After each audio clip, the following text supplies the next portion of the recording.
2, 3, 4. Ayo, bisa nggak? Ini otak kiri kanan ya. Yuk ayo, yuk ayo. Yuk ayo, yuk ayo. Yuk ayo, yuk ayo. Itu aja Miss Mada bisa lagunya. Nanti kita latihan lagi ya. Oke deh. Sekali lagi tepuk tangan dong. Oke, nah waktunya kita mau mendengarkan sambutan dari Kepala Sekolah kepada Miss Maria. Saya persilahkan.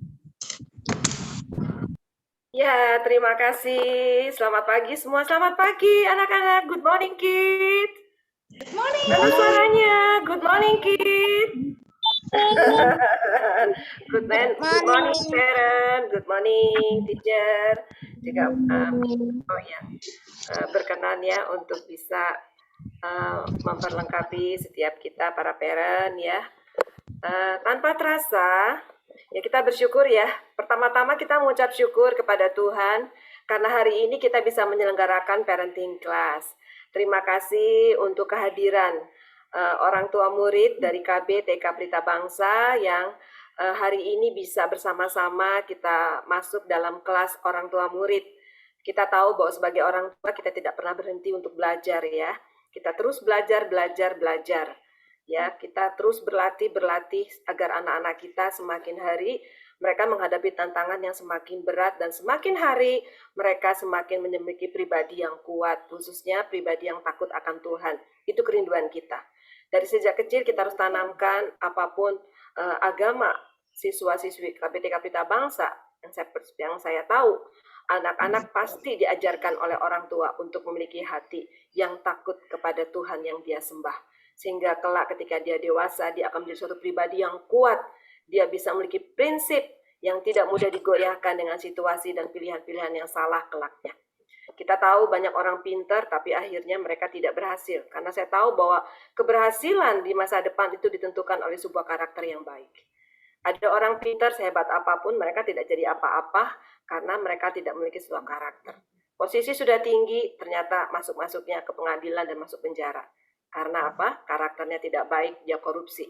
Nah, jadi harapan kita ke depan, ya para guru punya mimpi sekolah ini, kita akan melahirkan anak-anak satu generasi yang kelak mereka memiliki sebuah karakter yang kuat. Sehingga mereka bukan saja menjadi anak yang cerdas, anak yang pintar, tetapi mereka menjadi anak-anak yang beriman dan takut akan Tuhan, sehingga mereka pasti di tengah-tengah lingkungan mereka nanti ke jenjang sekolah yang lebih tinggi, mereka sudah ditanamkan sebuah kepribadian yang baik, karakter yang baik. Dan itu pasti akan menyenangkan keluarga, orang tua. Harapannya anak-anak kita kelak menjadi anak-anak kebanggaan, bukan saja kebanggaan orang tua, tetapi menjadi kebanggaan masyarakat di mana anak-anak itu berada. Mereka menjadi anak-anak yang berprestasi di masa depan. Mimpi kami Sekolah Pelita Bangsa, sekolah yang kecil, mimpi kami melahirkan satu generasi yang ke depan menjadi satu pribadi yang kuat, pribadi yang memiliki karakter yang tangguh, sehingga tantangan seberat apapun ke depan, hari ini aja zaman kita aja tantangan makin berat ya, parent ya. Apalagi nanti di zaman ke depan pasti akan lebih berat, tantangannya berbeda dengan keadaan kita yang sekarang ini. Tapi mari, belum ada kata terlambat, kita sama-sama bekerja keras mempersiapkan anak-anak kita untuk mereka memiliki karakter yang tangguh, sehingga mereka kelak bisa terbang tinggi ya. Mereka akan tetap berprestasi di tengah-tengah masa yang sangat sulit dan yang sukar. Tetapi mereka tetap bertahan, bahkan bukan saja bertahan, mereka tetap maju. Amin ya, itu mimpi kita. Kita pengen punya anak-anak lebih hebat dari kita. Kita pengen punya anak-anak lebih hebat dari papa mamanya. Itu pasti kerinduan kita, ya. Nah, itu sebabnya hari ini kita akan mendengarkan narasumber kita, Pak Eko, yang akan memperlengkapi setiap kita. Pak Eko ini mungkin bagi Bapak Ibu, ibu-ibu atau parent yang tahun ajaran ini baru masuk, mungkin belum kenal dengan Pak Eko ya. Pak Eko adalah salah satu narasumber yang di parenting ini yang senantiasa memperlengkapi para orang tua dalam pendidikan karakter. Hari ini kita sudah menyelesaikan karakter tanggung jawab, dan hari ini kita akan diperlengkapi dengan karakter kejujuran. Kita sudah sosialisasi kepada anak-anak selama 2 minggu mengenai karakter kejujuran. nanti anak-anak akan mulai masuk hari Senin, mulai masuk penilaian ya, penilaian. Artinya setiap indikator yang dibagikan kepada anak-anak diharapkan anak-anak akan bisa melakukannya. Nah, mungkin hari Senin orang tua akan diberikan indikatornya, ya, indikator karakter kejujuran. Harapannya adalah orang tua juga bisa lihat dari indikator itu untuk mengajarkan kepada anak-anak. Ya, kalau kemarin pandemi kita masih offline ya, sehingga pemberian reward itu seperti yang di kelas seperti biasanya itu tertunda. Tapi kali ini karena kita sudah mulai onsite, mungkin kita akan mulai kembali, anak-anak akan diberikan reward. Jadi setiap hari ketika anak-anak bisa melakukan indikator itu, anak-anak di kelas akan diberikan reward bintang. Dan bintang itu nanti akan dinilai. Ya, harapan kita adalah anak-anak akan terus bisa ya, akan bisa, kondisi COVID ini akan membaik terus harapannya, sehingga kita akan terus melakukan PTM, itu harapannya. Kalau itu kita lakukan PTM, ya, maka pemberian reward itu akan bisa dilaksanakan lebih efektif lagi ya, karena kita bisa melihat penilaian di sekolah. Itu saja. Itu yang pertama, bahwa kita sudah masuk kepada karakter kejujuran. Yang kedua adalah kita nanti akan masuk kepada program rekreasi.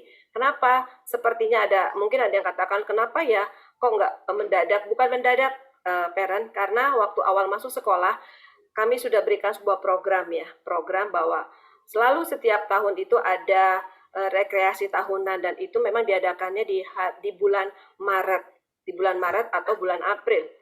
Namun karena COVID yang tinggi sehingga kalau kita mundur ke belakang, program banyak yang tidak jalan, yang termasuk adalah rekreasi ya.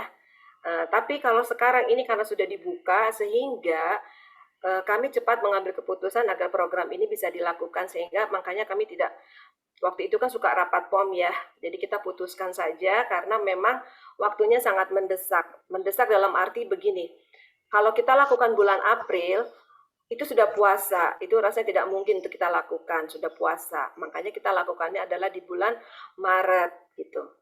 Dan kami ambilnya adalah yang lokasi dekat, yaitu masih Semarang. Karena kalau Semarang kita tahu kondisinya COVID-nya semakin banyak kemajuan ya. Dan memang dari dinas sudah diperbolehkan, dan banyak sekolah, khususnya anak-anak PAUD, sudah mereka melakukan wisata edukasi ini. Kita nggak jauh-jauh di situ, makanya kita langsung ambil kesepakatan bersama, kita segera rapat, kita ambil untuk kita mengadakan rekreasi, dan harapannya semua anak-anak bisa ikut ya. Itu saja yang akan saya bahas, dua hal tadi, bahwa kita sudah masuk kejujuran karakternya, dan kita sudah mempersiapkan untuk kita akan mengadakan rekreasi bersama-sama. Nah, baik, tanpa kita menghabiskan banyak waktu, kita akan serahkan kepada narasumber kita, Bapak Eko Lukas, untuk menyampaikan materi kejujuran. Terima kasih parent semua. Silakan Pak Eko Lukas. Ya, semangat pagi buat kita. Pagi Pak. Selamat pagi. Selamat pagi. Selamat Pak Eko, mute-nya dibuka Pak Eko. Oke, tes suara dulu, tes masuk kan? kedengeran Pak Eko. Kedengeran. Ya.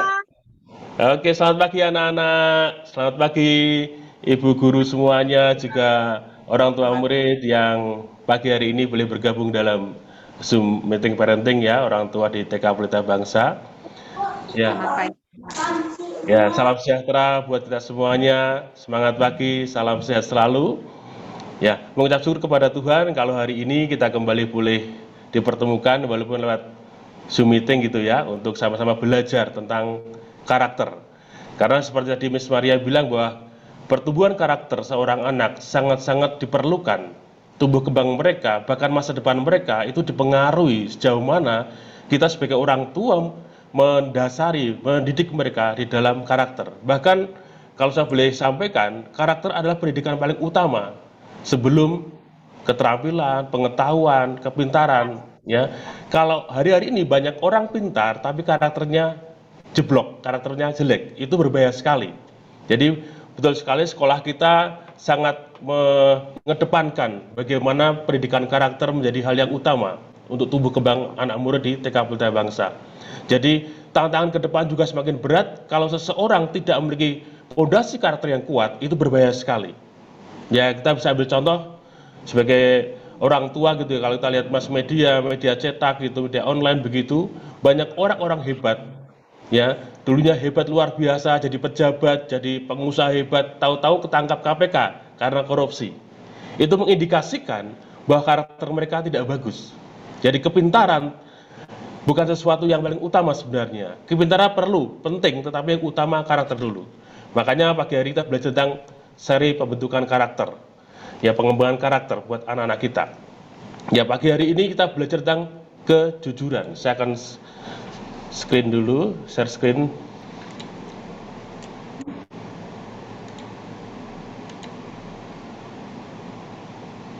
Sebentar ibu-ibu ya.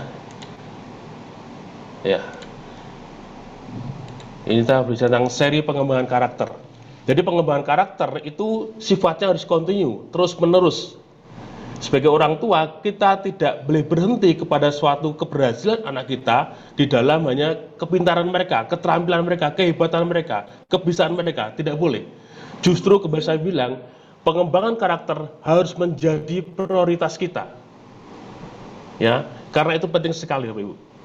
Mari sungguh pagi hari ini kita akan belajar hal-hal yang utama yang sangat diperhatikan dalam kehidupan manusia adalah ada tiga hal yang membuat manusia berharga atau bernilai.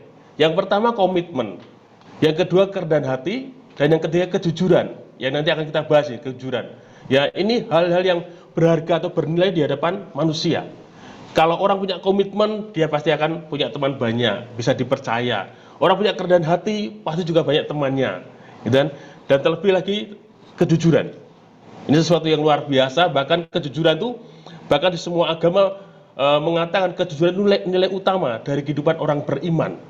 Jadi kalau orang ngaku beriman, nggak jujur, dengan kata lain, dia tidak beriman. Ya, tapi kalau orang jujur, ya pasti dia akan mengerjakan apa-apa saja yang diajarkan oleh agamanya. Nah, kita akan taruhkan, kita akan tanamkan nilai-nilai kejujuran ini kepada anak-anak kita. Dimulai dari lingkup kecil, di sekolah kita ini, di dalam keluarga kita. Oke, kita akan lanjut dulu. Ya, ini alasan kenapa kita sebagai orang tua, sebagai guru harus terus mengajarkan kejujuran kepada anak-anak kita. Alasan yang pertama adalah karena kejujuran adalah salah satu fondasi dari terbentuknya sebuah karakter yang baik. Ya, jadi semakin Anda dan saya mengajarkan kejujuran kepada anak-anak kita, fondasi mereka akan menjadi pribadi yang berkarakter baik. Kalau mereka pintar, mereka hebat, itu bonus dari karakter yang baik. Ya, jadi sama dengan orang kalau dia suka belajar, maka dia akan pintar. Kalau dia terus berkarakter baik, maka dia akan mudah menghadapi tantangan. Karena hari-hari ini dibutuhkan orang-orang berkarakter supaya tantangan yang ada bukan beban, bukan penderitaan, bukan masalah, tapi tantangan yang ada menjadi satu motivasi untuk seorang anak, seorang pribadi itu bisa melakukan lebih daripada yang sebelumnya. Ya, kalau orang tidak berkarakter, dia akan menjadi pribadi yang mudah menyerah ketika ada tantangan. Coba nih para miss, para guru gitu ya, orang tua ketika sekolah ngasih PR, ngasih tugas gitu ya. Ketika mereka kesulitan, ya, apa yang mereka lakuin? Boleh salah satu ibu lah, orang tua murid boleh sampaikan. Kalau mereka kesulitan dikasih tugas oleh sekolah, oleh guru, kira-kira apa reaksi anak kita? Bertanya pada orang tua. Bertanya pada orang tua. Lalu respon apa Anda apa, Bu? Ketika ada anak bertanya, langsung dibantu. Udah anak, kamu kesulitan, aku bikin aja lah. Nanti yang penting dapat nilai gitu. Atau bagaimana? Ya. Diberi petunjuk, Pak, cara Diberi mengerjakan. petunjuk. Ya, oke, bagus, Bu. Karena kalau masih usia TK masih muda ya, Bu. Kalau udah masuk usia SMP, SMA, kita udah kesulitan nih kemampuan kita. Seringnya gitu kan, kalau semakin kesulitan atau mungkin membuat anak kita jadi repot, ya ironisnya orang tua murid mengambil bagian anak kita untuk dikerjakan. Udahlah daripada repot tak bikinin lah. Sini mama bikinin, sini papa bikinin, selesai. Justru itulah yang menghambat tumbuh kembang karakter anak kita. Harusnya begitu mereka kesulitan, kita motivasi. Gitu kan? Betul tadi seperti Ibu bilang, step by stepnya, tahap demi tahapnya diajarin. Kisi-kisinya mengerjakan tanggung jawabnya gitu. Jadi jangan sampai lepas. Karena pendidikan karakter itu berkesinambungan. Dan kejujuran, komitmen, kerendahan hati, tanggung jawab itu satu rangkaian yang terus akan ada dalam tumbuh kembang anak kita. Jadi jangan sekali-kali kita justru membatasi tumbuh kembang karakter mereka dengan kita ambil bagian terlalu banyak dalam hidup mereka. Harusnya kita mendampingi bersama-sama sampai mereka menikmati itu. Kalau mereka sudah menikmati itu, tantangan bukan lagi sesuatu yang menakutkan. Ya, tapi sesuatu yang membuat mereka termotivasi untuk bisa mengerjakan lebih lagi. Itu alasan pertama. Alasan kedua, karena kejujuran adalah prinsip kehidupan yang bernilai tinggi dan berguna di masa sekarang maupun di masa depan. Ya, mungkin sebagai orang tua kita bisa terapin. Mungkin kita pernah bikin kebohongan juga, gitu kan? Kita bisa lihat dampaknya orang jujur dan orang bohong seperti apa. Nanti di screen berikutnya ada. Ya, orang-orang yang menjunjung tinggi kejujuran, prinsip hidupnya itu pasti di atas rata-rata. Dan dia pasti akan sangat-sangat banyak dipercaya oleh orang. Lebih mudah dipercaya daripada orang yang tidak jujur. Betul tidak? Ya. Contoh dalam satu perusahaan atau dalam satu organisasi begitu. Orang-orang dipercaya megang keuangan, pasti orang yang didapati berkarakter jujur. Betul enggak? Ya. Atau dalam keluarga kita lah. Kalau kita punya anak lebih daripada satu, kita akan lebih mempercayakan kepada mereka yang lebih jujur daripada yang enggak. Karena apa? Itu pasti berdampak kepada hal-hal berikutnya. Dan itu kalau kita terapin kepada anak kita, itu berguna buat masa sekarang maupun masa depan mereka. Karena sebagai orang tua, kita tidak pernah bisa prediksi bagaimana jadinya mereka nanti. Tapi kalau kita hari-hari ini, kita bekerja keras menanamkan prinsip karakter yang benar, karakter yang baik, salah satu yang jujur ini, kita akan menuai buahnya di depan nanti. Anak kita tidak mudah diombang-ambingkan oleh kondisi zaman yang lagi tidak stabil ini. Mereka justru bisa menerobos ketidakstabilan zaman ini dengan karakter mereka yang baik tadi. Jadi nilai kejujuran itu tinggi sekali. Itu bagian dari prinsip kehidupan. Itu berguna buat masa sekarang maupun masa yang akan datang. Ya, contoh kasus juga begitu. Kalau anak-anak yang gede-gede gitu kan, sekarang banyak pelajaran masih waktu pandemi kemarin, banyak daringnya gitu ya, tugas-tugas juga daring, ulangan juga daring begitu kan. Ajari mereka, ya kalau guru bilang jangan nyontek di Google atau di internet begitu, ajari mereka menerapkan itu. Benar enggak? Mereka mengerjakan dengan kemampuan belajar mereka atau nyontek di Google misalnya gitu. Ya, itu karena berguna. Kalau mereka serba instan, ya impact dampak orang tidak jujur adalah mereka selalu cari jalan instan. Ya, jalan pendek untuk menyelesaikan apa yang dilakukan kepada dia. Ini berbahaya kalau dibiarin terus. Gitu. Itu alasan kedua. Alasan ketiga, kejujuran adalah sesuatu yang mahal dan langka di zaman sekarang ini. Betul tidak? Ya, kita pernah dengar mungkin statement orang, kalau jujur ajur Pak, gitu. Jadi kalau tidak jujur justru aman gitu. Tipu-tipu dikit lah, bohong-bohong dikit lah, lebih aman daripada jujur, tidak punya teman, jujur tidak punya pergaulan, jujur tidak bisa dipercaya orang dan sebagainya. Ya, itu statement yang saya bilang sangat-sangat memprihatinkan sekali. Itu suatu kebodohan. Ya, kalau kita jujur justru kan pertanggungjawaban kita bukan ke manusia, ke Tuhan. Ya kan? Kejujuran adalah, saya bilang di awal tadi, itu bagian dari kehidupan orang beriman. Semua yang dipraktikkan dalam hidupnya itu tanggung jawabnya ke Tuhan. Tadi betul Miss Maria bilang di awal tadi, kita ngajarin mereka itu dekat sama Tuhan supaya karakter ini mudah kita bentuk dalam kehidupan mereka. Ya, zaman ini sekarang sangat-sangat sulit untuk menemukan orang yang betul-betul atau pribadi yang betul-betul berkarakter jujur. Semua ada embel-embelnya, ada motivasinya, ada motifnya begitu. Ya, makanya kalau kita tidak menerapkan nilai kejujuran ini kepada anak kita dengan mendekatkan mereka kepada Tuhan, ini akan jadi hal yang sulit untuk diterapkan. Ya, sebenarnya masih ada beberapa alasan yang lain, saya ambil yang pokok-pokok aja nih. 3 alasan kenapa kita harus mengajarkan karakter kejujuran kepada anak-anak kita. Penting sekali buat masa depan mereka. Penting sekali buat apa yang ingin mereka raih di hari ke depan nanti. Dan itu pondasi karakter yang baik untuk terus terbentuk dalam kehidupan mereka. Ya. Oke, yang berikutnya. Mana nih?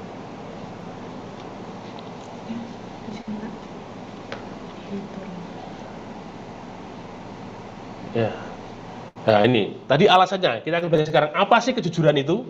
Ya, tadi alasan kejujuran, nah sekarang menurut kita, apa sih kejujuran itu?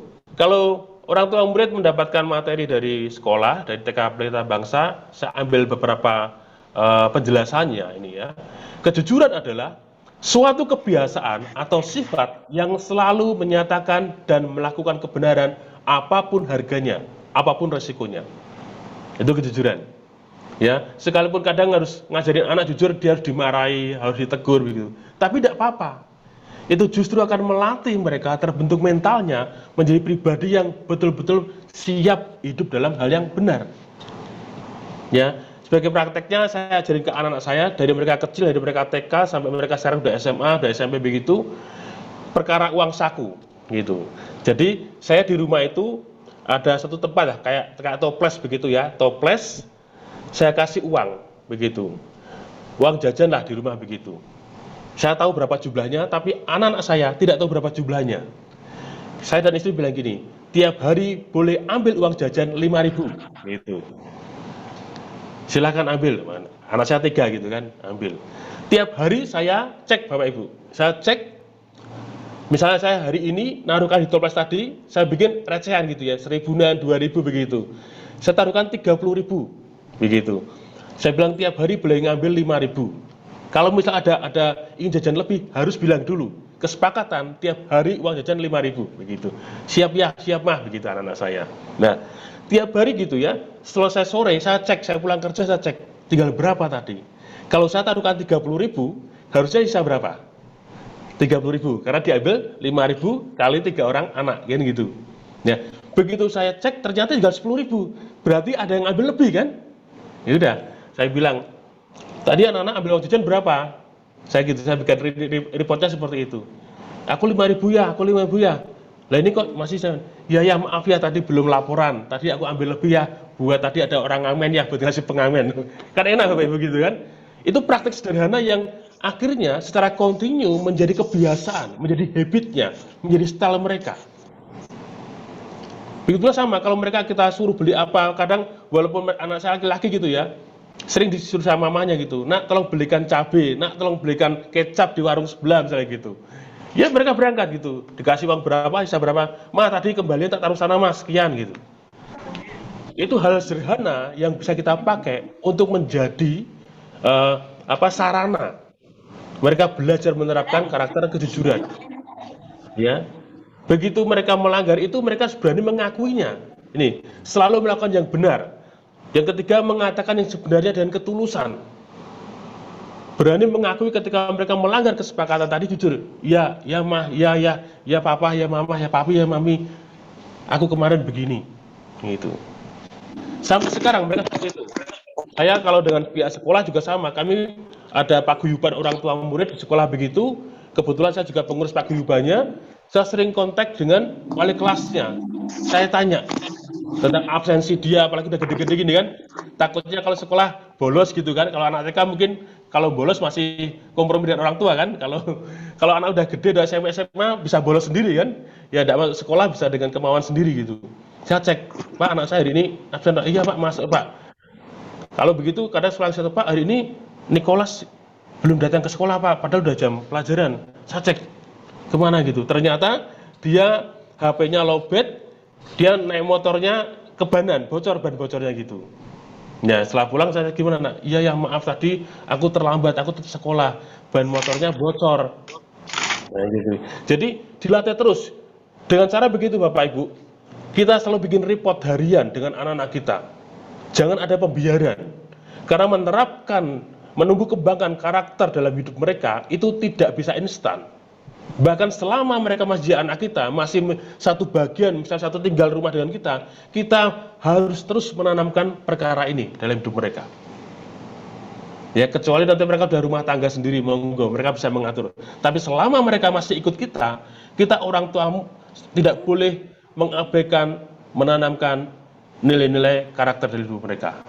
Ya, itu riskan sekali. Begitu kita miss, tidak mengerjakan lagi, akan ada rentang kondisi di hati mereka, hidup mereka bisa dipengaruhi oleh pergaulan, bisa dipengaruhi oleh kondisi-kondisi yang tidak baik. Nah, itu yang berbahaya. Nah, ini 3 hal tentang penjelasan tentang kejujuran.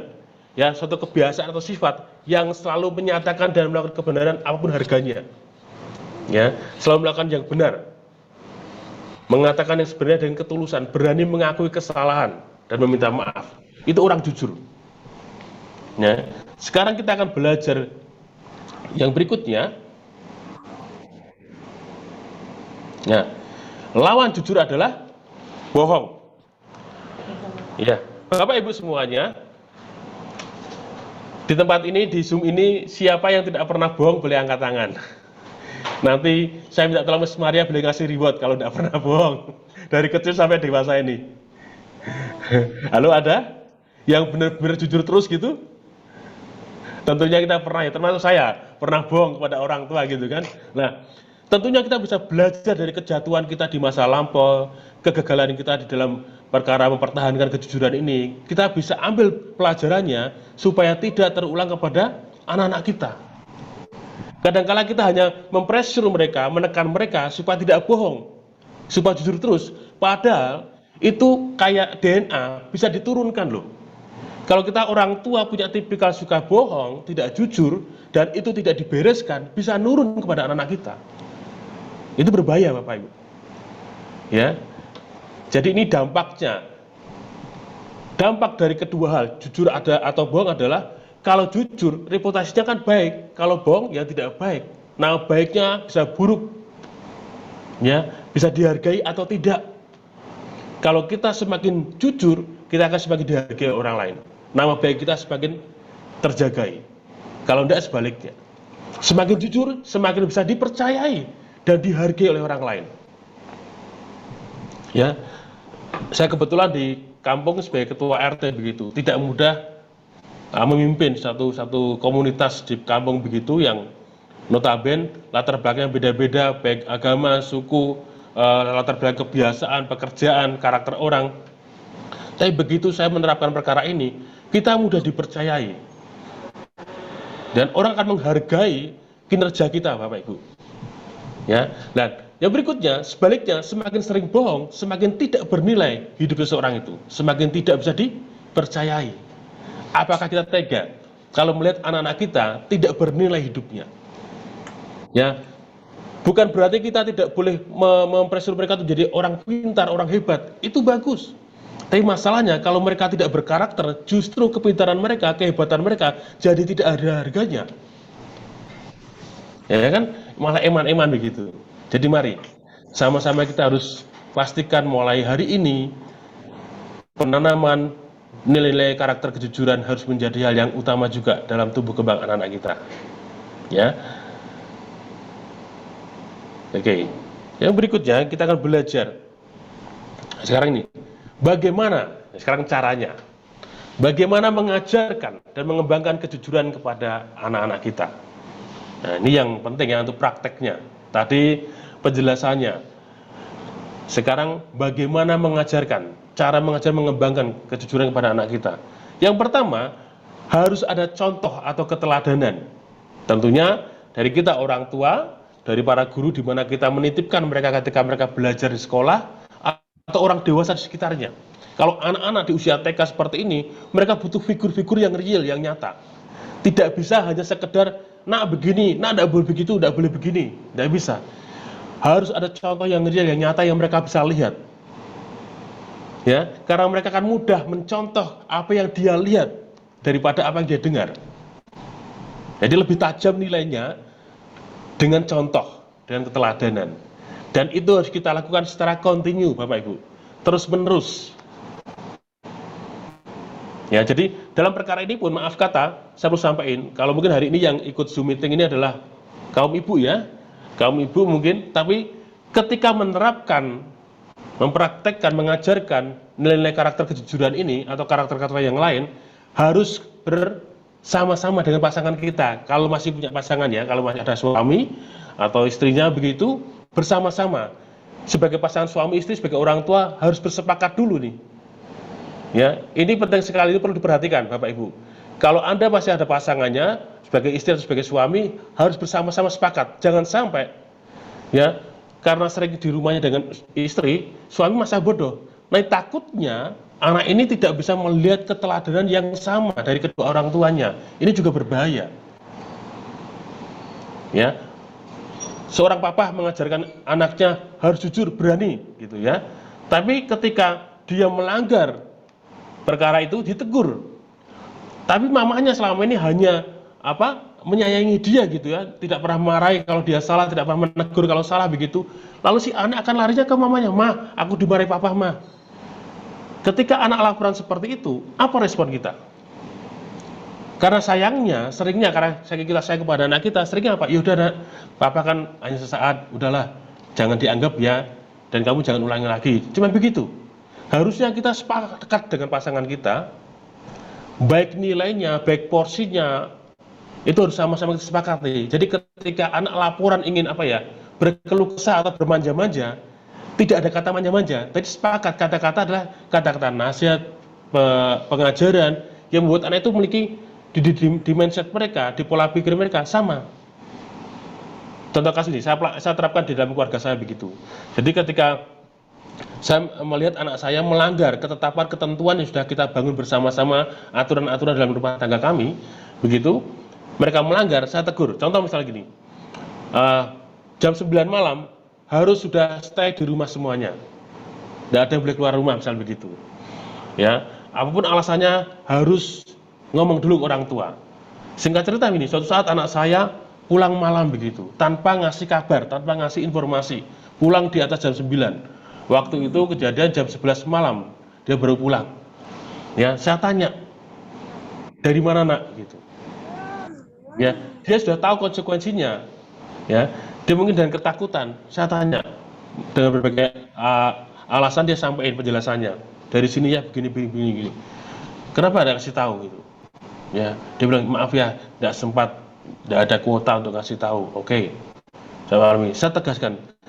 Apapun alasanmu, kamu sudah melanggar. Kita akan belajar. Kalau melanggar ada konsekuensinya. Ya. Nah, istri ketika dengar itu sama. Istri saya kalau dia tidak ngomong, dia mendukung saya untuk menyampaikan apa yang saya sampaikan. Sehingga ketika anak saya melirik kepada mamanya, mencari pembelaan misalnya begitu ya, mamanya memiliki sikap yang sama. Dengerin papa, dengerin ayah. Gitu. Jadi sehingga anak ngerti, oh, aku salah, aku harus berubah begitu. Ya, jadi jangan sampai salah satu daripada kita justru membela ketika ditegur, ketika anak dinasihati. Jangan. Apalagi misalnya nih, ada anak kita sekolah nakal, pihak guru, pihak sekolah negur dia, kita justru membela kenakalan dia. Pak, zaman sekarang kan ada Komnas HAM, Pak. Guru tidak boleh marahi anak, tidak boleh negur murid. Siapa bilang gitu? Lah, kalau kita tidak ada yang bantu menegur kita, tidak ada yang bantu menegur anak kita, menasihati anak kita, lah bagaimana nanti ke depannya? Ya, sekolah adalah pendidikan kedua setelah dalam keluarga yang punya porsi lebih membantu kita orang tua murid supaya anak kita tumbuh kembangnya bagus, karakternya bagus. Ya, kalau ada anak melanggar aturan, melanggar apa yang sudah ditetapkan dalam sekolah, seharusnya orang tua murid mendukung supaya aturan terapkan dan berdampak kepada perubahan-perubahan yang baik kepada anak-anak kita. Makanya untuk menjembatani itu kita ada paguyuban dengan orang tua murid dan pihak sekolah. Kalau ada sesuatu yang miss, yang kurang, bisa dikomunikasikan. Ya, bisa dikomunikasikan. Memang saya menyadari untuk penerapan pendidikan karakter itu ada konsekuensi di mana seringnya berkaitan dengan perasaan, dengan hati. Ya, jadi kalau kita tidak ada komunikasi yang sehat dengan pihak sekolah, pihak guru, bisa miss nantinya jadi orang tua murid hanya melihat kasusnya saja, bukan melihat kebenarannya begitu. Ya, jadi pentingnya itu. Itu yang pertama, harus ada keteladanan. Bahkan nanti kalau kita sebagai orang tua di rumah sudah bagus jadi teladannya, di sekolah pun anak kita akan melihat yang sama. Guru juga ada orang tua mereka. Sehingga mereka pun tidak akan neko-neko di sekolah begitu. Dia akan mengerjakan yang sama seperti diajarkan di rumah begitu ya. Itu yang pertama, cara yang pertama. Yang kedua, sebagai orang tua, kita belajar memberi kepercayaan kepada mereka. Ya, belajar, itu tadi saya contohkan di awal tadi. Saya ngasih mereka kepercayaan boleh mengambil uang jajan per hari 5.000. Saya kasih uang lebih gitu kan. Kasih kepercayaan. Dalam hal apa aja? Di rumah. Monggo Pak Jadengan yang tahu karakter anak-anak Anda, latihlah mereka, berikan kepercayaan yang total kepada mereka. Ya, dan begitu mereka akan tahu kurang lebihnya, tahu dampak-dampaknya, ini boleh dikerjakan atau tidak. Makanya tadi poin yang pertama, secara kontinu kita meneladankan kepada mereka, mencontohkan, sehingga mereka tahu bagaimana bersikap. Ya, yang ketiga, terus tanamkanlah nilai-nilai kejujuran ini secara kontinu dan interaktif. Saya contohkan di awal-awal tadi loh. Seperti itu, kalau mereka melanggar, kenapa melanggar, biarkan mereka menyampaikan alasan-alasannya begitu. Biar mereka menyampaikan yang benarnya seperti apa menurut pandangan mereka. Jadi jangan terlalu memaksakan dengan konsep bahasa kita sebagai orang tua kepada anak-anak. Seringnya kan begitu. Kita fokusnya kepada hasilnya, tapi bahasa kita bukan bahasa yang bisa dimengerti oleh anak-anak kita. Gitu. Ya. Yang keempat, ajari anak semakin dekat dengan Tuhan. Ini poin yang tidak kalah penting. Ini sangat-sangat penting. Ajari anak-anak kita semakin dekat dengan Tuhannya. Lewat doa-doa, lewat pembacaan kitab suci begitu ya. Tanamkan terus. Karena mereka tahu sebenarnya walaupun mereka secara usia masih anak-anak ya, tetapi sebenarnya roh mereka, mungkin next time kita ajarin tentang pribadi begitu ya. Dalam diri seseorang itu ada 3 bagian, roh, jiwa, dan tubuh begitu. Nah, walaupun anak-anak, roh mereka juga sama dewasanya dengan kita. Jadi ketika mereka kita ajari tentang dekat dengan Tuhan, roh mereka akan mudah untuk meresponinya. Kalau roh mereka kuat, roh mereka jadi dewasa, itu akan mempengaruhi kejiwaan mereka. Nah, kalau jiwa mereka semakin dewasa, akan mempengaruhi manifestasi dari fisiknya atau jasmaninya. Kalau rohnya sehat, jiwanya sehat, maka yang muncul perkataan, sikap, perilakunya juga hal yang baik. Gitu, karena mereka tahu kolerasinya dengan Tuhannya begitu. Ya, ajari anak-anak kita dekat dengan Tuhan, sehingga mereka mudah untuk mempraktekkan perkara ini. Nah, yang berikutnya, ini sebagai catatan ini. Jujur adalah prinsip universal dalam kehidupan yang tidak akan pernah berubah dan bernilai tinggi, yang pasti akan mendatangkan kebaikan bagi yang melakukannya. Ya, jadi pentingnya kita menerapkan karakter kejujuran pada anak kita, karena prinsip universal dimanapun ini berlaku. Ya, arti universal di Indonesia, di luar negeri, ketika kita jujur, anak kita jujur, karakternya jujur, itu akan berpengaruh buat kehidupan mereka di depan nanti. Kita sebagai orang tua murid pun tidak akan takut untuk melepaskan anak kita menghadapi tantangan zaman ini. Dari mereka TK, SD, SMP, SMA, sampai mereka nanti kuliah, mereka bekerja, mereka berumah tangga. Kalau karakter ini sudah mendarah daging dalam hidup mereka, merema dalam hidup mereka, kita tidak ada ketakutan lagi Bapak Ibu. Ya, ini nilainya tinggi juga, dan pasti kalau diterapkan akan mendatangkan kebaikan, mendatangkan rezeki, mendatangkan anugerah bagi hidup mereka masing-masing. Ya, ini ada contoh yang luar biasa ini. Tentu Bapak Ibu tahu tentang Abraham Lincoln, salah satu Presiden Amerika Serikat di masa lampau. Ini presiden yang luar biasa, yang dia juga cinta dengan Tuhannya. Ya, karena dia menerapkan karakter kejujuran sejak dari muda, sejak dari kecil. Ya, dari seorang hanya bekerja di sebuah toko, memiliki toko, dia jujur, ada kelebihan uang, dia kembalikan ke customernya, dia melayani orang membeli kekurangan timbangannya, dia kasihkan kelebihannya lagi. Ya, sesuatu yang terapi dari Buddha. Ini bukan karena Abraham Lincoln sudah ngerti semuanya, tapi ternyata ketika saya baca biografinya beliau ini, Abraham Lincoln ini, pendidikan ini, kenapa Abraham Lincoln bisa jujur gitu ya, mengembalikan uang lebih dari pembelinya, mengembalikan apa yang harusnya diberikan kepada customernya, itu sudah ditanamkan oleh keluarganya, oleh orang tuanya sejak sedini mungkin. Wow, siapa tidak pengen anak-anaknya menjadi orang hebat seperti Abraham Lincoln? Dia bukan orang hebat, bukan orang kaya, dia orang biasa keluarga ini. Tapi penanaman pondasi karakter itu begitu luar biasa, menjadi yang utama. Ya, pengen Bapak Ibu anaknya jadi presiden atau jadi orang hebat gitu ya, orang dokter atau insinyur atau orang yang luar, sangat pengen ya Bu Pak ya. Ya, tapi dimulai dulu, saya bilang dari awal tadi, penanaman pondasi karakter harus menjadi yang prioritas dalam tumbuh kembang anak-anak kita masing-masing. Ya, maka yang seperti kita impikan pasti terjadi. Karena apa? Kembali, tantangan di zaman kita sebagai orang tua dan di zaman sekarang anak-anak kita itu sangat-sangat berbeda jauh. Bahkan persentasenya itu lebih mengerikan di zaman sekarang ini. Karena banyak hal yang bisa menjatuhkan hidup mereka.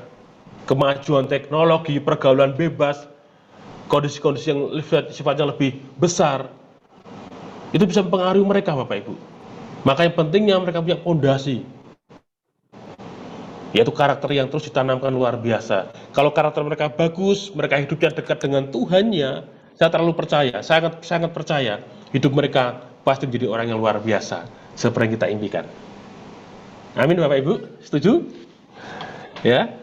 Nah, ini yang saya sampaikan pagi hari ini tentang kejujuran. Saya berharap kita semua semakin mengerti dan semakin punya menyediakan waktu, ya. Jadi penanaman nilai karakter ini, kalau saya boleh sampaikan, jangan sampai lalu. Tapi betul-betul kita menyediakan waktu yang terbaik. Karena endingnya, hasilnya juga pasti yang terbaik.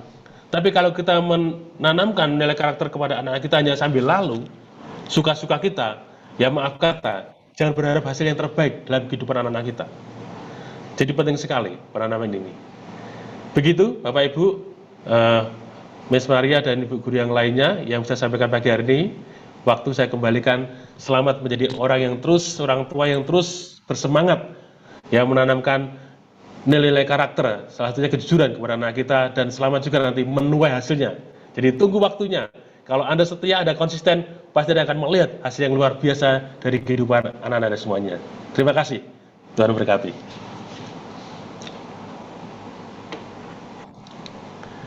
Monggo, saya kembali ke Mas Maria atau Mas Melda, waktu dan selanjutnya. Atau mungkin ada tanya jawab, monggo. Iya, terima kasih untuk Bapak Eko Lukas, sangat memberkati ya Bapak Ibu. Saya juga jadi banyak belajar, ada beberapa poin tadi ternyata yang saya catat ya, kita perlu bekerja keras. Amin. Jadi nggak bisa sambil-sambilan, tapi kita perlu bekerja keras. Saya sangat diberkati sekali. Saya tanamkan, saya harus bekerja keras. Karena nggak mudah, apalagi buat anak-anak TK ya. Nggak mudah, perlu konsisten. Ketika kita lakukan kadang-kadang dengan tubuh kita yang capek mungkin dan pekerjaan yang begitu banyak di rumah, kadang-kadang mungkin kita ambil lalu. Kita tadi yang Bapak katakan itu, kita biarkan gitu ya, ada pembiaran gitu kadang-kadang. Tapi kita perlu bekerja keras. Setuju ya Bapak Ibu, Ibu-ibu di sini semua, kita perlu bekerja keras karena dampaknya akan terjadi ke depan. Yang kita tekankan, kerja keras kita hari ini akan sangat berdampak bagi anak-anak kita. Tadi yang kedua yang saya catat juga ya, adalah ada kesepakatan tadi. Penting sekali ya. Ada kesepakatan dan ada konsekuensi. Kita perlu juga bikin konsekuensi. Kadang-kadang ada orang tua murid dan saya pun mengalami ya. Kenapa lebih nurut di sekolah ya daripada di rumah gitu ya kadang-kadang ya. Karena di sekolah ada konsekuensi. Ketika mereka langgar, ada hal yang mereka harus dapatkan. Salah satunya pasti dinasehati yang pertama. Kedua, ada kursi pertobatan. Belum diberlakukan sih selama PTM dan pandemi ya. Tapi waktu belajar normal itu ada duduk di kursi pertobatan. Terus ada tanya jawabnya gitu, kenapa gitu. Itu penting sekali. Kadang-kadang anak kita nggak ngerasa juga kalau itu salah gitu ya. Saya sangat diberkati sekali, dan yang tadi itu sangat diberkati. Terima kasih Pak Eko. Satu hal yang saya mau tanamkan juga, bekerja keras. Ini adalah bagian kita, teladan yang hidup bagi setiap anak-anak kita. Oke, itu saja. Mungkin ada pertanyaan-pertanyaan. Saya berikan waktu kepada Mama Papa yang mungkin mengalami kendala dalam hal kejujuran. Monggo silakan. Nanti Pak Eko Lukas boleh memberikan jawaban bagi setiap kita. Monggo Bapak Ibu. Ada? Nanti dibantu ya Mister. Saya pakai HP, nggak bisa lihat orang tua murid yang lain. Saya Miss. Saya monggo. Mama Fani. Mama Fani atau Elena? Oh, siapa? Silakan. Mama Ivo. Siapa? Mama Ivo. Saya Mama Ivo. Mama Ivo. Ya. Eh, kalau kita mendapati anak kita melakukan kesalahan, kira-kira disiplin apa yang perlu kita terapkan? Saya minta contoh disiplin apa yang bisa kita terapkan untuk yang melanggar. Terima kasih. Monggo Pak Eko. Ya, terima kasih buat pertanyaan Bu Wahyu ya, Bu Wahyu Silitonga ya. Ya, jadi kalau mereka melanggar, sanksi apa yang perlu kita terapkan begitu ya Bu? Ya, tadi saya bilang di awal, semua tindakan itu ada konsekuensinya. Tadi Miss Melda juga bilang di sekolah ada kursi pertobatan begitu untuk mengakui salahnya supaya dia tahu, supaya tidak mengulangi lagi. Kalau ini saya terapkan di keluarga saya gitu ya, saya ambil dari anak-anak saya sendiri begitu. Jadi saya bilang di awal tadi, ada kesepakatan dengan pasangan kita, ya kalau masih ada pasangannya gitu. Jadi semua tindakan yang berbau pelanggaran jangan ditoleransi, ya jangan terlalu ditoleransi karena kita sayangnya lalu kita manja mereka dengan mengabaikan kesalahan mereka. Itu justru salah sekali Ibu, ya ketika mereka, saya nih penerapan contoh saya kasih apa ya, batas waktu untuk mereka, toleransi waktu begitu. Kalau hari ini saya kalau pribadi ke anak saya, mereka melanggar 3 kali, ya 1, 2 saya tegur, saya tanya aja, kenapa kamu melanggar begini ya, oke. Besok lagi, kenapa kamu melanggar begini ya, oke. Yang ketiga saya tegasin, ingat kesepakatan kita apa. Jadi kalau saya di rumah Bu, saya di rumah begitu, kalau mereka melanggar enggak yang berat-berat, apa yang mereka lakuin? Bersih-bersih rumah. Jadi kami 3 orang anak, mereka sudah tahu konsekuensinya. Kalau melanggar, walaupun itu bukan tugas mereka, dia yang ambil bagian. Contoh, hari Senin harusnya yang ngepel rumah, nyapu ngepel rumah anak yang nomor 1, tapi melanggar anak nomor 3. Dia tahu udah tugas kakak, aku nyelesainnya karena aku melanggar. Gitu. Tapi ini konsekuensi ini atau sanksi ini itu dalam kesepakatan, bukan dari kita. Kita hanya menyampaikan wacana dulu, bagaimana dari aturan-aturan yang kita bahas ini, apa konsekuensinya, gitu. Jadi betul-betul masih sebatas kemampuan mereka Bu. Misalnya nih, anak TK kira-kira, Miss Maria, Miss Melda gitu ya, kalau di TK nih saya mau tanya, kalau di TK, anak-anak diajari bersih-bersih ruangan enggak? Ada sih Pak, Ada tapi ya? nggak selalu. Maksudnya setelah Misalnya makan. ngelapin mejanya, ngerapiin mejanya gitu. Oh iya, setiap hari Ya. begitu. Kira-kira menurut ibu-ibu semuanya di sini, itu memberatkan nggak buat anak usia TK?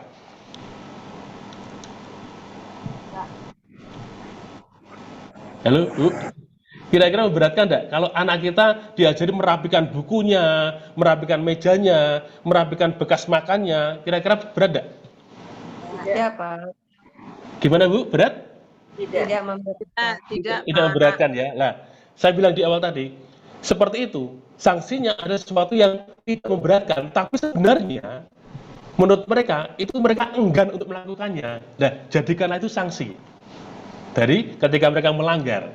Tapi sebenarnya bukan sanksi memberatkan, itu sanksi yang melatih mereka ngerti ya ke karakter berikutnya, karakter bertanggung jawab gitu. Ya kan kalau mereka suka bersih-bersih kan juga buat mereka baik kan. Kalau mejanya rapi, bersih, gitu kan mereka pun belajar nyaman, tempat makannya juga bersih, mereka pun akan nyaman juga menggunakannya kan begitu. Semua sanksi yang dikerjakan itu berujung juga untuk kebaikan mereka. Karena NASA sudah gede-gede, udah SMP-SMP begitu ya. Karena mereka melanggar, udah bersih-bersih rumah, ngosek WC, kamar mandi begitu. Menurut sebagian orang mungkin itu kayak, wah Pak, terlalu berat. Enggak, ada porsinya saya bilang tadi. Kalau bagi anak saya udah gede-gede SMA, masa bersihin kamar mandi berat? Kan enggak. Ya kan ngepel rumah masa berat kan enggak. Jadi pada porsinya. Tapi kembali, catatannya adalah apa? Dalam kesepakatan. Jadi jangan tiba-tiba, Bu. Ya, kalau ngasih sanksi jangan tiba-tiba. Begitu mereka melanggar langsung kasih sanksi, itu akan melukai hatinya. Itu berbahaya. Saya pribadi, saya menerapkan dalam keluarga saya, dalam tumbuh kembang adalah dengan istilah namanya tongkat dan kasih. Ya, tongkat itu berbicara masalah apa? Pengajaran, pendidikan, nasihat, teguran, sanksi-sanksi gitu. Itu namanya tongkat. Tapi saya tidak mau kalau cuma dikasih tongkat, itu bisa melukai mereka. Kalau mereka salah, saya marahi, mereka bisa terluka hatinya. Saya kasih sanksi, mereka bisa terluka hatinya. Berbahaya. Kalau anak tubuh kembangnya dengan kecewa, sakit hati, mereka bisa menjadi tipikal pemberontak. Itu berbahaya. Tapi saya imbangi dengan namanya kasih. Begitu mereka salah, saya tegur, kasih sanksi, saya menerapkan kasih. Apa itu? Kalau mereka salah, saya melanggar, saya terapkan begitu, saya undang ke kamar. Nah, saya marahi bla bla bla bla kesalahannya, saya marahi. Mungkin mereka terluka hatinya waktu saya marahi, mereka mungkin sakit hatinya ketika saya tegur, tapi saya ajak mereka 4 mata ngomong di kamar. Kenapa kamu sering melanggar terus? Kan ini sudah dikasih aturan, sudah kita sepakati dalam keluarga kita. Dia mungkin tidak bisa jawab lagi, kalau sudah banyak alasan dia sampaikan, kan tidak bisa ngomong lagi, paling mungkin menangis. Saya kasih penegasan lagi, peneguhan, gini-gini. Tapi selesai, udah mudeng, udah jelas apa yang saya sampaikan, udah ya, diulangi lagi enggak. Saya tahu dia bisa ngomong itu tapi hatinya belum terima mungkin. Saya datang, nak, maafin ayah. Terima kasih, kamu sudah mudeng. Kamu salah, kamu udah jelas kamu salah, udah mengakui, ayah terima kasih. Ya, terima kasih untuk kejujuranmu ngomong seperti ini. Ribet juga kan? Kita harus respect juga dong. Kalau mereka jujur yang kesalahannya, kita harus respect. Terima kasih nak, kamu jujur. Lalu berikutnya nih, dalam kasih ini saya bilang itu, maafin, kalau omongan ayah, perkataan ayah, sikap ayah hari ini membuat kamu terluka. Saya peluk dia. Dan tidak jarang, kami sering selesai, kami berdoa bersama. Ya, itu membuat akhirnya tidak ada luka hati di hati anak-anak saya. Ya, itu juga tadi berkelanjutan kepada tadi, mereka semakin dekat dengan Tuhannya. Ya kan? Karena kita orang tua, itu juga gambaran figur Tuhan dalam hati mereka, Bapak Ibu. Ya kan? Kalau mereka salah cuma kita kasih teguran, sanksi demi sanksi, mereka nanti bisa dekat dengan Tuhannya. Ya kan? Padahal Tuhan itu penuh kasih, penuh pengampunan. Kayak kalau kamu salah minta maaf sama Tuhan, bertobat gitu. Tapi melihat orang tuanya kayak gitu, mereka sulit dekat dengan Tuhannya. Tapi kalau kita sebagai gambaran Tuhan di hadapan mereka, bukan Tuhan yang dituhankan disembah-sembah, bukan. Tapi mereka melihat karakter Tuhan dalam hidup orang tuanya, mereka mudah berubah dari kesalahannya. Ya gitu ya. Sanksinya begitu, Bu. Sanksinya ada sesuai porsinya. Ya kan? Sesuai porsinya. Begitu. Dan kalau pengalaman saya tadi, jangan langsung disanksi ketika mereka melakukan kesalahan. Diajak ngomong dulu, dikasih kesempatan. Kalau saya pribadi, 3 kali kesempatan, baru saya sanksi. Dan kembali sanksinya dalam kesepakatan dan di dalam porsinya. Sesuai kemampuannya, maksudnya begitu. Begitu, Bu. Bisa diterima? Menjawabkah? Terima kasih Pak untuk jawabannya. Kami Oke, sudah, Bu. saya kan juga tidak hanya punya anak TK ini, tapi kan saya juga puji Tuhan dipercaya untuk pegang panti asuhan, Pak. Yeah. Jadi saya itu mayoritas anak-anak yang kami asuh itu remaja. Nah, kami sudah melakukan bagian kami sampai seperti yang Bapak lakukan seperti itu, karena basic kami juga hamba Tuhan gitu. Tapi ada 1-2 anak yang sudah kami perlakukan seperti itu, tapi kok tetap melanggar. Jadi kayak macam kapok Lombok gitu loh, Pak. Terus kira-kira menurut Bapak ini solusinya seperti apa? Sampai sudah nangis dia. Sudah ya kalau saya ada ini gantian papanya gitu, gantian suami saya yang menasehati. Sampai anak itu menangis sampai kapok. Biasanya ulangi lagi, Pak. Kira-kira bagaimana itu, Pak? Ya. Hasil itu kan proses ya, Bu, terus ya. Jadi tumbuh kembang anak itu bukan momen tertentu saja. Jadi selama dia masih hidup, artinya ada kesempatan untuk dia berubah next time, kemudian hari. Yang artinya apa? Sebagai orang tua, kita jangan pernah berhenti atau putus asa untuk terus. Ya, kalau Ibu tadi bilang Ibu juga hamba Tuhan, begitu kan? Ada firman Tuhan bilang begitu. Ya, terus pengajar mereka itu tanpa berhenti, berkesudahan. Ajarkanlah mereka. Paulus bilang kepada Timotius begitu. Ajarkanlah apa yang pernah aku ajarkan kepadamu, kepada anak-anakmu secara terus-menerus. Jadi mengajarkan, menanamkan kebenaran itu jangan pernah berhenti. Jadi kalau hari ini Ibu bilang, Pak udah dikasih tahu, udah ditegur, ini nangis-nangis bertobat, mesti diulangi lagi. Kita juga jangan berhenti. Kalau dia mau mulai lagi, kita berhenti, udah kasep lah Pak, udah berulang kasih tahu gitu terus, ya kita gagal, kita kalah. Gitu. Sama Bu, anak saya cowok semua, seperti itu juga saya pernah ngalami juga Bu. Jadi kita jangan berhenti gitu. Jadi terus penanaman itu jangan sampai berhenti. Kayak petani lah Bu, petani itu kalau nanam, tanam padi itu mereka panen kan 3,5 bulan sampai 4 bulan begitu. Beliau tanam, petani nanam padi tanam begitu, cuma tanam tok, gitu ya. Dia sekali menyiangi, memupuk, mengairi, lalu ditinggal pergi. Kira-kira panen enggak 3,5 bulan lagi? Enggak kan? Belum ada hama. Ya, hama itu ya pengaruh-pengaruh pergaulan gitu kan, pengaruh-pengaruh apa yang dia tonton, dia dengar gitulah. Petani sama, dia tiap pagi subuh-subuh datang ke sawahnya, nyirami, memupuk, menghilangkan hama dan sebagainya. 3,5 bulan dia lakukan hal yang sama terus-menerus, baru kemudian dia panen. Sama, rentang waktu tumbuh kembang anak-anak kita berbeda-beda Bu hasilnya. Waktunya maupun porsinya berbeda. Tapi sebagai orang tua yang dipercayakan Tuhan, anak-anak jangan pernah berhenti. Itu catatan yang penting ya. Jangan pernah berhenti menanamkan terus. Dampingi mereka, dampingi terus. Ya. Itu yang perlu kita lakukan, saya pikir. Nggih. Kasih dan bertukar. Iya Bu, Tuhan berkati, sama-sama. Terima kasih Pak Eko, sangat memberkati ya. Mama Ivo pasti sudah ini ya, semangat ya Mama Ivo. Luar biasa ya anak-anak ya. Terima kasih Miss. Iya, pasti bersama Tuhan aku bisa. Yes, sabar ya Bu, pasti banyak tantangannya, tapi pasti tidak ada yang mustahil. Ya, Amin, pasti. ya Miss. Ada lagi Bapak Ibu yang lain, Ibu-ibu yang lain, monggo waktunya dipersilakan jika ada yang masih bertanya. Hai Miss, Monggo Mama Fani. terima kasih Pak Eko untuk ilmunya, sangat memberkati. Saya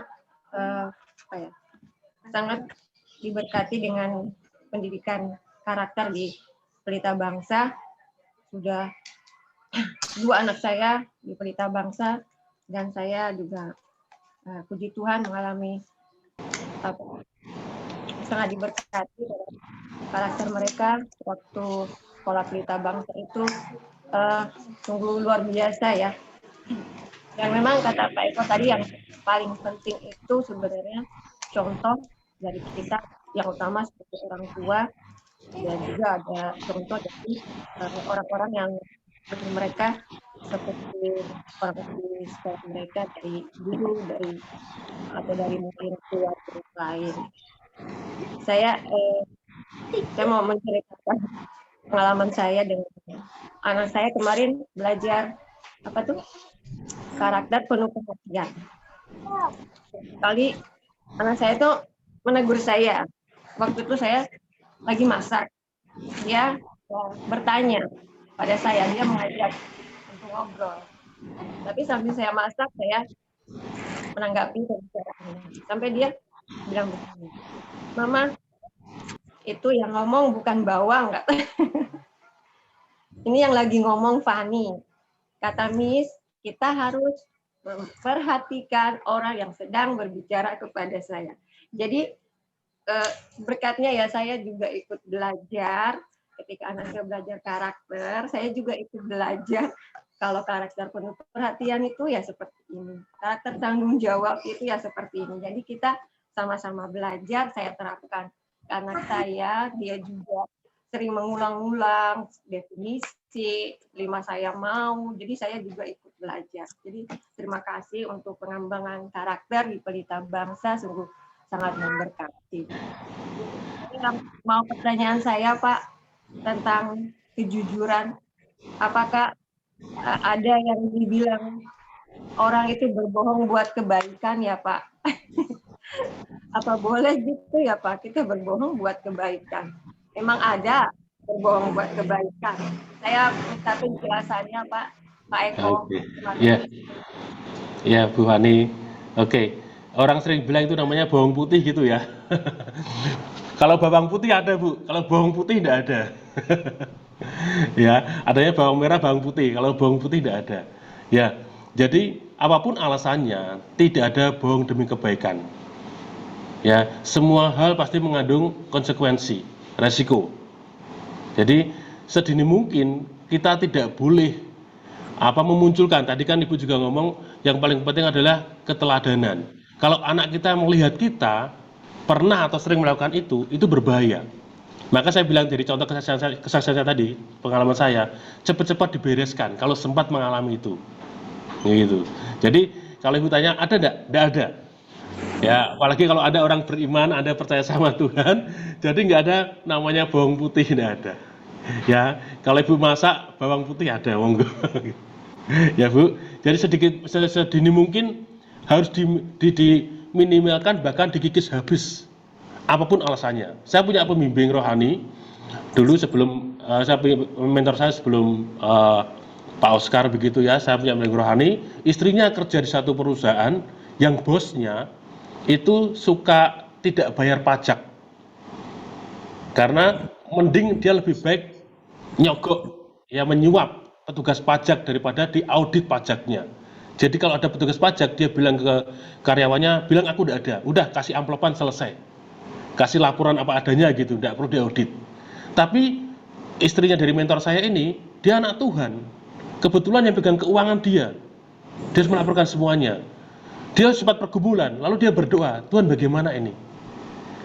Bosnya selalu bilang, udahlah, kamu bohong juga demi kebaikan perusahaanmu kok. Nanti nek perusahaanmu diaudit, bangkrut bagaimana? Kamu bisa kerja. Kan baik toh bohongmu untuk nutupi. Tapi dia anak Tuhan, hatinya tidak terima. Dia berdoa, Tuhan bilang, ngomong apa adanya, laporkan apa adanya. Ya bersyukurnya ini, istri dari mentor saya, sampaikan semuanya. Pak, kalau Bapak percaya, ya, kalau kita jujur ngomong apa adanya, pasti Tuhan bela Pak, tolong perusahaan kita untuk tetap berjalan. Nah, dulu bagian keuangan sebelum mentor saya ini bekerja di sana, selalu melakukan hal yang sama, bawang putih begitu, ke petugas pajak gitu, melaporkan tidak seperti realnya, ditutup-tutupi gitu, sambil nyogok gitu. Malah perusahaan ini jadi stagnan pendapatannya, tapi begitu mentor saya ini kerja di sana, dia melakukan kebenaran dari apa yang dapatin, dari imannya, dia terapin di pekerjaan. Dia sampai akhirnya, dia singkat cerita berani menyampaikan semuanya. Dan betul, perkataan positif dia kepada bosnya, Pak, kalau kita jujur sampaikan apa adanya, jangan takut Pak, perusahaan kita tidak bakal bangkrut, malah semakin maju. Dan sekarang perusahaannya malah meningkat ketika berani berkata jujur tentang pajak. Itu contoh kasus yang real. Ya, mungkin ya di sini banyak yang tahu ya, tahu salah satu kandung kita yaitu Cik Gigi, istri Pak Christian. Kalau mungkin Pak Christian pernah ngisi juga mungkin di parenting ini, Miss Maria, ya istri beliau itu. Ya, menyampaikan kebenaran itu jujur, akhirnya justru membuat dampak yang positif buat perusahaannya. Ya, jadi penting Bu melakukan itu. Kembali penegasannya untuk tumbuh kembang anak kita tidak ada kata bohong putih, ya, atau bohong demi kebenaran, nggak ada. Begitu, terima kasih. Terima kasih, Pak. Masih ada lagi, Mama Fani? Cukup? Udah cukup, Miss. Cukup ya. Mama yang lain masih ada Mama Arya, mama yang luar biasa, masih ada pertanyaannya, Ma? Tidak ada ya. Kalau sudah tidak ada, saya tutup ruang pertanyaannya ya. Dan sekali lagi kami mengucapkan terima kasih kepada Bapak Eko Lukas, sangat memberkati. Sama-sama, Miss. Ya, dan Mama Papa juga tadi ada yang komen di pesan. Terima kasih Pak Eko, sangat memberkati. Saya nggak tahu dari siapa. Oke, sama-sama. Terima kasih juga. Terima kasih. Nah, selanjutnya kita sudah cukup ya kegiatannya. Mungkin nanti untuk pengumuman, jangan lupa Bapak Ibu semangat ya di bulan Maret ini. Sudah 2 tahun ya kita belum ada rekreasi, dan tahun ini kita akan rekreasi bersama. Kemarin Miss Maria sudah survei tempatnya, ada banyak perubahan-perubahan yang katanya semakin keren. Kita semangat akan ke sana, dan juga sudah nyobain makanannya ya Miss, dan katanya mantap. Makanan yang akan kita pesan nanti luar biasa enak katanya juga, dan tempatnya juga sudah semakin nyaman, banyak perubahan-perubahan di sana. Mama Papa semangat, kita percaya ada perlindungan Tuhan, dan kita juga berani melakukan ini karena memang kita sudah diberikan informasi bahwa kita sudah boleh melakukannya gitu ya, dan ada banyak informasi-informasi lain yang membuat kita memang kita juga boleh gitu melakukan rekreasi di keluar. Mungkin ada tambahan dari Miss Maria? Untuk pengumumannya mungkin cukup ya. Nanti mungkin bisa juga minta bantuan kepada ketua kelas di setiap kelas masing-masing untuk mungkin diingatkan, karena memang diharapkan semua bisa ikut ya. Diharapkan ya semua bisa ikut. Ya, itu saja. Karena kalau nggak salah ketua kelas juga pengurus POM ya, kalau nggak salah. Iya. Ya. Ada pengurus POM sebagian ya. Oke. Ya. Sudah cukup ya. Oke, Mama Papa, terima kasih Mama-mama ya, Papa-papanya mungkin sibuk bekerja. Terima kasih untuk waktu yang sudah diberikan. Kita bersama-sama terus semangat ya. Tadi Fani, Mama Fani juga saya secara pribadi terus belajar gitu ya untuk anak-anak kita menjadi teladan atas setiap mereka supaya mereka bukan hanya mendengar tapi mereka melihat, dan dampaknya lebih besar ketika teladan itu kita hidupi, kita lakukan kepada anak-anak kita. Semangat untuk anak-anak generasi ke depan yang berkarakter jujur. Dan kita akan tutup kegiatan kita di dalam doa. Saya minta untuk Miss Vita boleh menutup kegiatan kita di dalam doa. Mari kita bersatu di dalam doa. Bapa di surga, terima kasih Tuhan. Pada pagi siang hari ini kami sudah mengikuti acara parenting. Terima kasih untuk kebersamaan keluarga besar TK Pelita Bangsa. Kami boleh sama-sama belajar bertumbuh menjadi ibu atau orang tua yang terus mendidik anak-anak kami, putra-putri kami menjadi anak-anak yang jujur. Terlebih kami terlebih dahulu menjadi teladan bagi anak-anak kami Tuhan. Tolong kami semua, para orang tua ini terus berkembang dan juga terus bersama-sama dengan suami ataupun dengan istri sepakat untuk kami menanamkan karakter ini di atas segala-galanya Tuhan. Karena awal daripada keberhasilan, kesuksesan ketika kami memiliki karakter Tuhan. Terima kasih Tuhan untuk kami semua sudah belajar karakter kejujuran pagi hari ini. Biarlah kami Tuhan mempunyai fondasi yang kuat mengenai karakter kejujuran ini. Terima kasih untuk Bapak Eko yang sudah menjadi narasumber bagi kami. Kami berdoa berkati beliau, berkati pelayanannya, keluarganya, apapun yang dikerjakan, lebih luar biasa lagi berhasil menjadi berkat bagi banyak orang Tuhan. Juga kami semua, para orang tua, anak-anak, terima kasih Tuhan. Kami juga mau berdoa untuk acara rekreasi kami pada akhir bulan ini.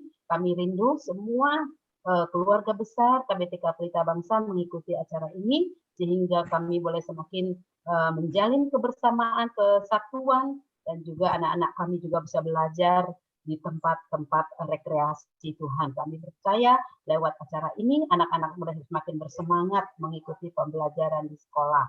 Terima kasih Tuhan, dijauhkan segala sakit penyakit dari virus corona, perlindungan Tuhan bagi setiap kami dan anak-anak kami. Berikan kesehatan, berikan kecukupan, apa yang kami perlukan semua Tuhan Engkau sediakan bagi kami.